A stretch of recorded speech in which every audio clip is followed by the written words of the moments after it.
Very good evening to you. I'm Lisa Broom with the CBC Evening News.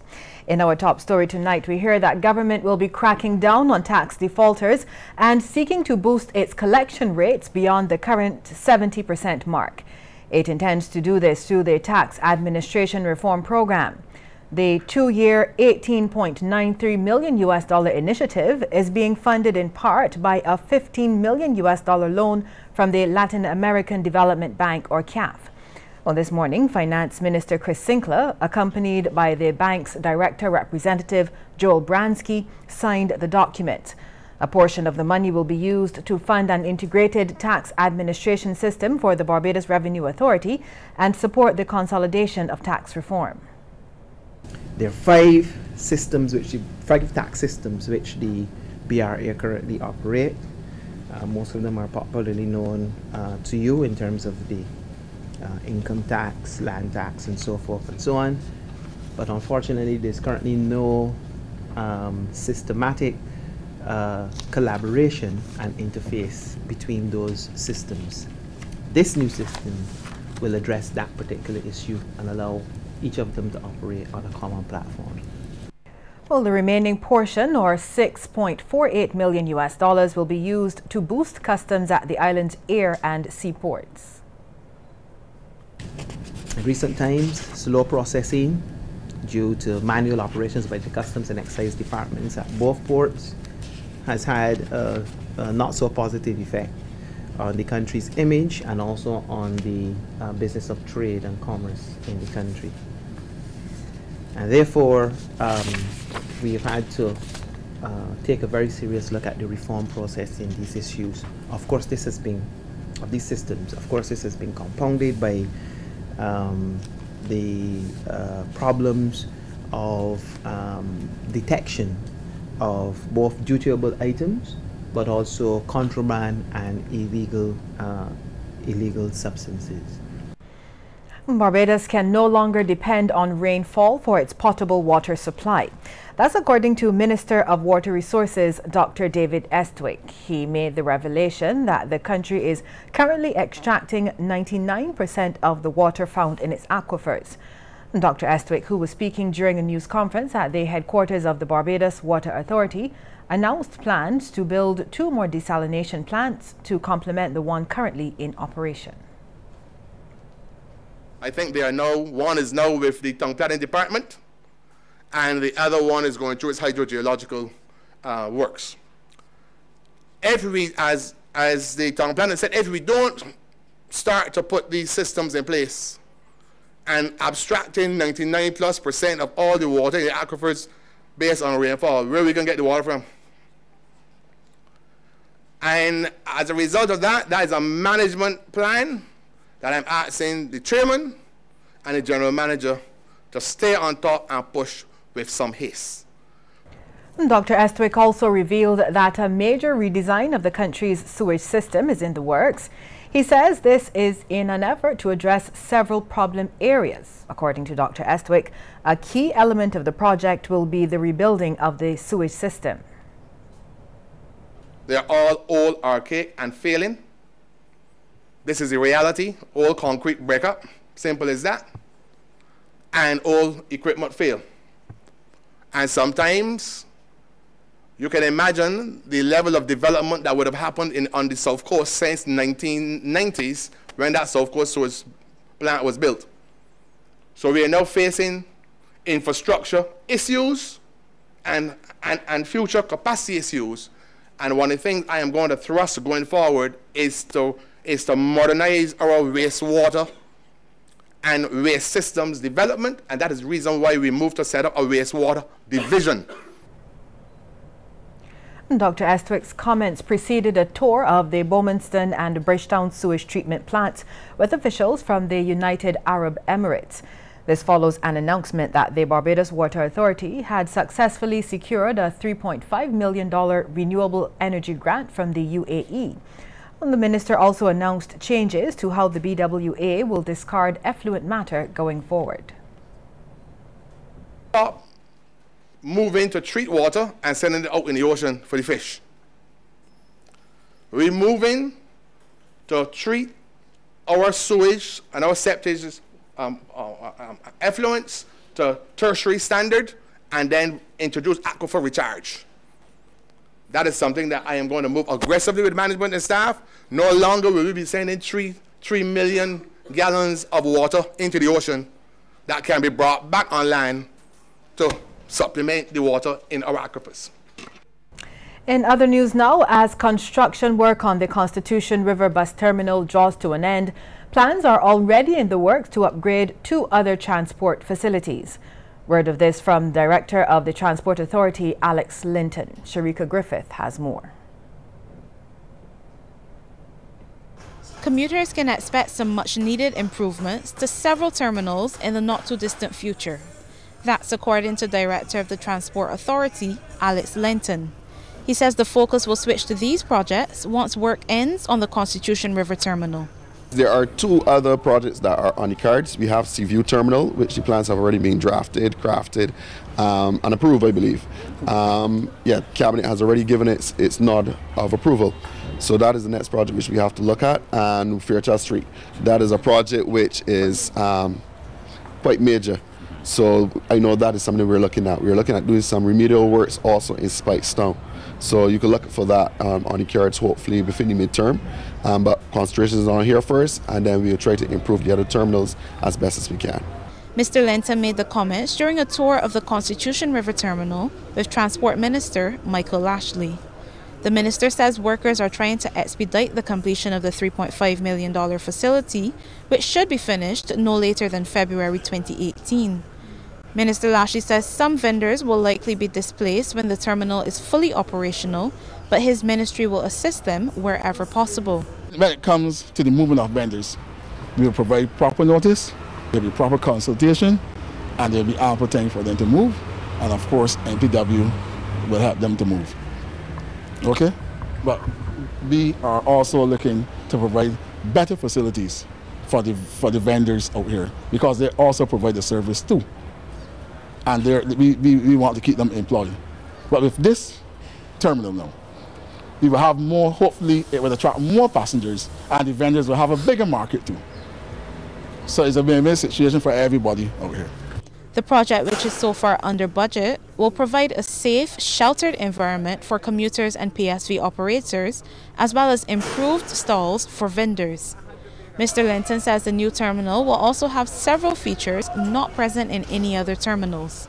We're looking to introduce technology from the perspective. We will have maybe an automated call-up system, whereby we will be able to inform passengers of the bus and which gate they can actually embark on those units. We also will have the Wi-Fi in the system, in the terminal for commuters. We will also have ability to charge your phones. It will be very comfortable, it will be well lit, it will be very well secured. We're going to have internal and external cameras so that we can monitor the events within the terminal. Once the terminal is up and running, the Transport Authority also intends to collect data to use in planning and regulating the transport sector. Sharika Griffith, CBC News. Thanks, Sharika. Well, the new Massey Store supermarket at Sunset Crest has been reopened on time and within budget. Commerce Minister Donville Innes says it not only shows a sign of confidence in the local economy, but it has other far-reaching implications as well. The reopening of the newly refurbished Massey Store supermarket at Sunset Crest accounts for a $45 million investment in the island, the creation of some new jobs, examples of industry excellence, and foreign exchange savings. It also signals to the community both here and abroad that Barbados is open for business. But more than that, according to Commerce Minister Donville Innes, it also puts the company in a better position to make a greater contribution to the community around it. He's urging Massey to consider the concept of community venturing. Offering new innovative services in store for entrepreneurs and citizens, especially the more vulnerable in our society. Bring a range of public service interactions into the store, or better utilizing physical space such as car parks for commercial and community use, particularly for the benefit of the person whose mindset often dictates the engagement of the public in cultural industry interventions outside of the proverbial box. Mr. Innes says the store can also serve as the hub for other community activities like volunteer recruitment. Retailers are also crucial to encouraging the public towards sustainable consumption choices. And new retail technology platforms provide powerful opportunities to tell customers about the impact of their purchases. While the bottom dollar will be your focus, as expected, your sense of corporate responsibility must signal a willingness to improve the general quality of life of your citizenry. And explaining the reasoning behind the massive investment, country manager for Massey in Barbados, Frere Delmas, says the company believes it is critical to the economy, especially at this time. We in the private sector must lead the charge supported by the right enabling environment to get our economy growing again. Equally important is our contribution to local agriculture and manufacturing sectors, from whom Massey Stores purchases approximately $60 million of goods annually. From a personal perspective, while this number is significant, it would give me great pleasure to see it increase in years to come, as it would demonstrate our continual commitment to these two very important sectors. The refurbishment, which took 11 months to complete, moves the store's floor space from 17,000 to 31,000 square feet. We'll take a break here, but there's more news later on.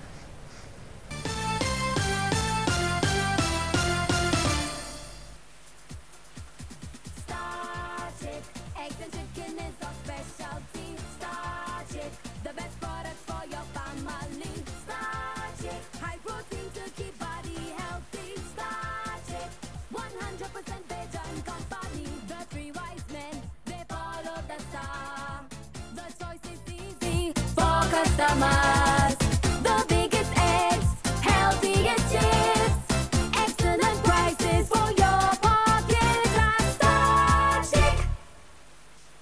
It's your favorite time of year again when everyone is cleaning and fixing and painting. So, are you holiday ready? Harris Paints is celebrating 45 years of color. Get 45% off all Perma products, 30% off all Ultima Plus, and many more. Plus, for every $50 you spend, you get a chance to win a grand prize of $10,000 cash. You can also win one of 45 prizes of Farmer's Choice hams, gas and grocery vouchers, and Harris gift cards. Get holiday ready with Harris Paints, the Caribbean champions of color.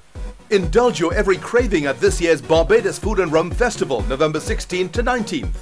Thursday, the festival kicks off at Oyston's.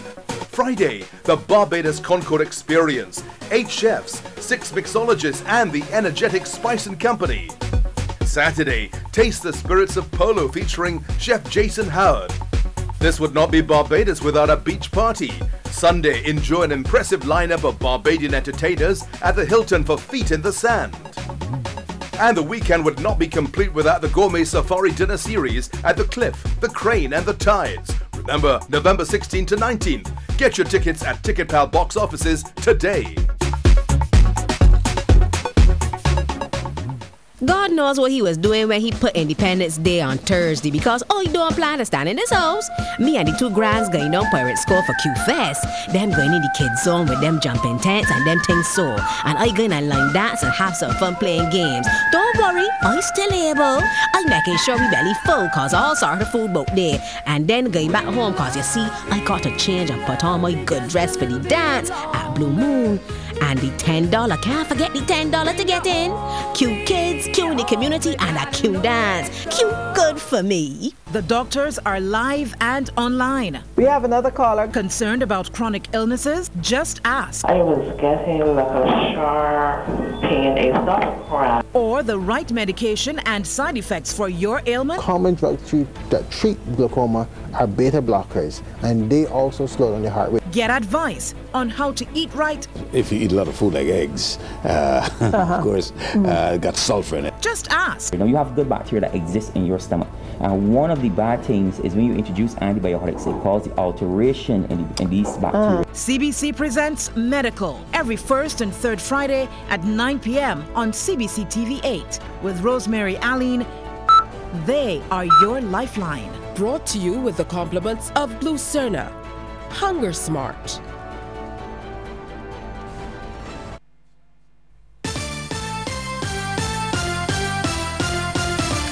105th form students at the Dighton Griffith Secondary School got to tackle gender-based issues head-on today.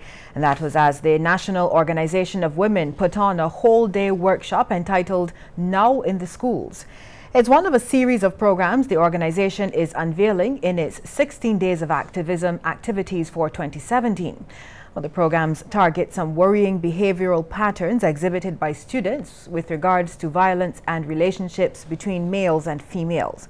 President Evelyn Christie says the organization understands the need to address females at an early age.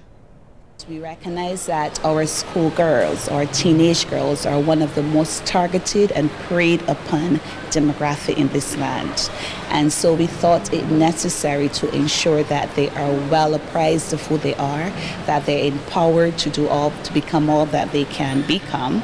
And as such, we decided that we should take our program to the school as well, because we know that some person who has knowledge is an empowered person. And Vice President Juliana Daniels says the workshop will be highly impactful for both male and female students.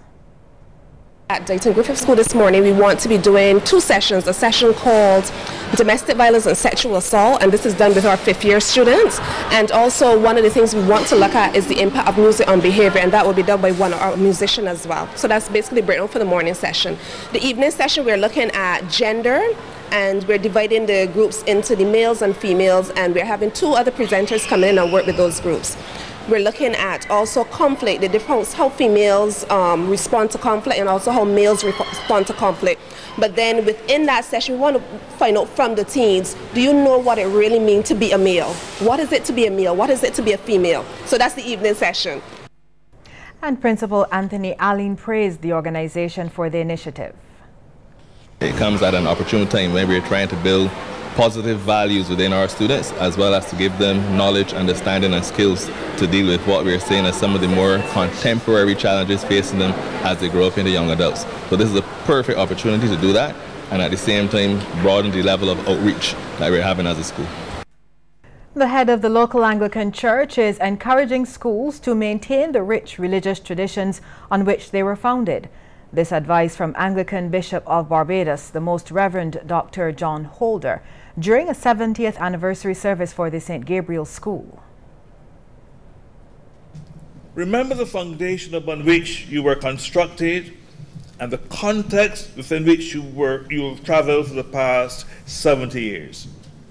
At a time in this world and even in this country when religion and faith may seem irrelevant for what is deemed progress and success, the two remain the best foundation upon which we can build the values that you identify as your guide. The ceremony, which took place in the school's auditorium, was attended by past and present students. Principal Angela Blackett says the school recognizes the importance of staying true to its core values while keeping up with the changes in society. However, the fundamentals which create strong and progressive societies still remain. We expect our students to be courteous at all times, employing high standards of conduct and effort in all endeavours, to be diligent, to be lifelong learners, and to understand that for any society to prosper, its young generation has to keep that which enables stability whilst exploring new and uncharted territory. Members of several religious groups now have a dedicated place of worship at the Queen Elizabeth Hospital. This follows the reopening of the hospital chapel after a 1-year closure to facilitate renovations. During a rededication service, CEO Dr. Dexter James revealed that the new chapel, which opens from 6 in the morning to 6 in the evening, will cater to a wide range of people. A stressful environment like ours, this chapel offers employees, patients, and visitors a place of quiet refuge for meditation, individual prayer, or communal worship. Simply put, a place to quiet and still the spirit. Thirdly, the facility is intended to provide a room for people from a wide variety of faiths, both ecumenical and Muslim, as well as those who have no faith or are spiritual but not religious. According to Dr. James, a key feature of the new chapel is the wudu, which is used by followers of the Islam faith to cleanse themselves before formal prayers. The renovation work was made possible through a $20,000 donation from Banks Holdings Limited. Manager of Corporate Affairs, Sophia Cambridge, says the funds were used to replace lights, install air conditioning units and new windows, and repair the roof. Well, during his homily, Bishop of Barbados, the Most Reverend Dr. the Honorable John Holder, noted that medicine and religion must work together rather than on opposing sides.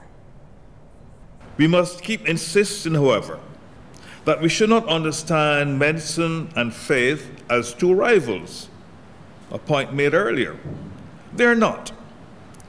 It is not a case of chapel or theater, the doctor or the priest, but both sides, through the grace of God, working in partnership for a common cause, the healing of those who are ill.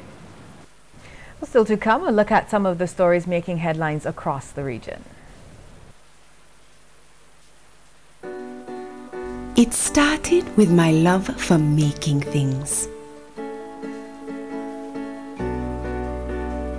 That became a business.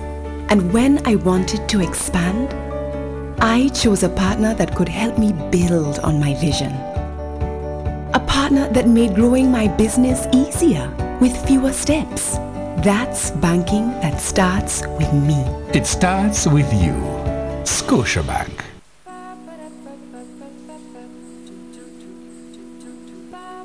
I would like to get my father a bike and my mother a bed. I would like a Samsung TV for my mommy. I want to get my mommy a tablet. I would like to get my dad a barbecue because he likes to cook fish.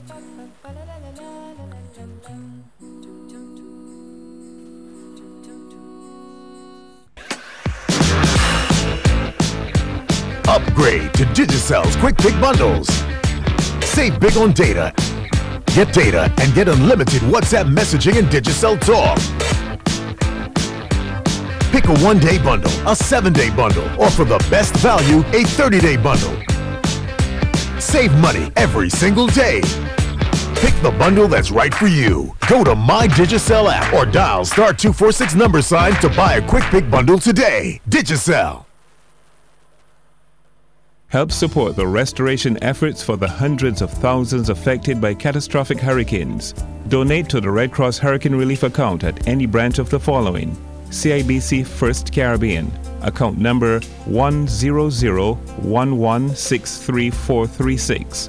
First Citizens, 500-900-00588. RBC Royal Bank, 210-05073. And Republic Bank, 01804-153-1001. Monies raised will be sent to the International Red Cross for its restoration work for affected persons. Appeal closes 30th November 2017.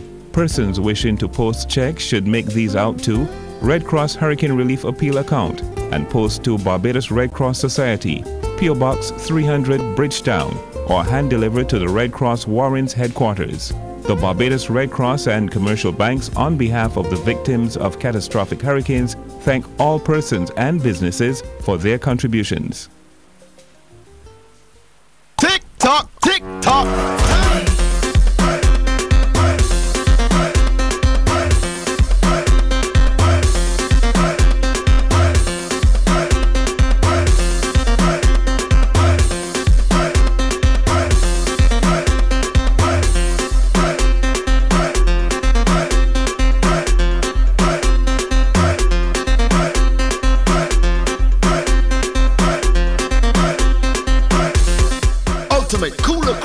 November 25th. Tickets available at CBC The Pine, Superstyle Shoe Shops at Sky Mall and Bridgetown.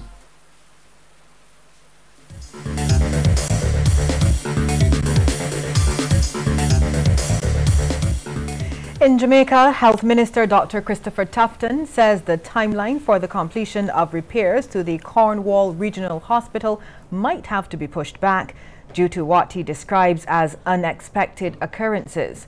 Minister Tufton says while progress has been made in getting the facility to a satisfactory standard, the ventilation system still needs extensive work. He had previously stated that the work should be completed by the end of the first quarter of 2018, but says this timeline might not be met.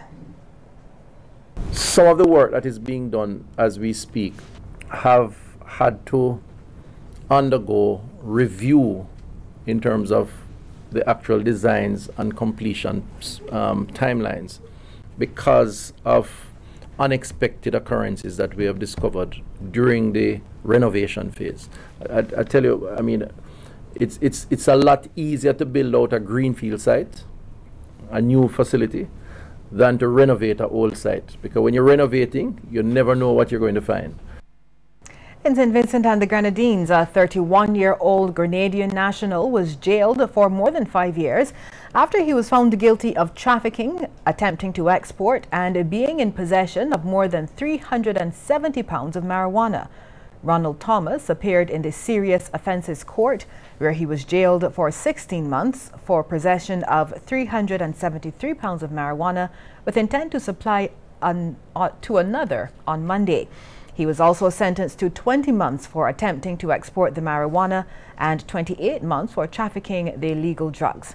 Now, Thomas and Reynold Humphrey of Ascension were arrested on Monday after the Coast Guard intercepted their go-fast boat.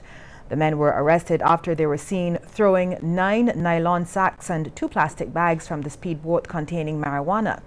When they appeared before the Kingstown Magistrates Court on Tuesday, Thomas pleaded guilty to all of the charges, while Humphrey pleaded not guilty. Health authorities in the Bahamas are investigating a school amid fears of an outbreak of tuberculosis. The Ministry of Health says the probe at the R.M. Bailey School in New Providence will involve the screening of all teachers and staff at the school. Students will be offered screening for exposure to the germ tuberculosis over the coming week. Parents will be asked to send school health forms along with completed and signed consent forms for public health staff to commence MANTU testing. Well, here now is a tip from Cooperators General Insurance. This tip of the day is brought to you by Cooperators General Insurance Company Limited. Insurance the way you want it to be. When traveling behind a vehicle, allow at least 2 car lengths and desist from using any distractive devices such as cell phones, iPhones, iPads, etc. when driving. Cooperators General, promoting safety on our roads.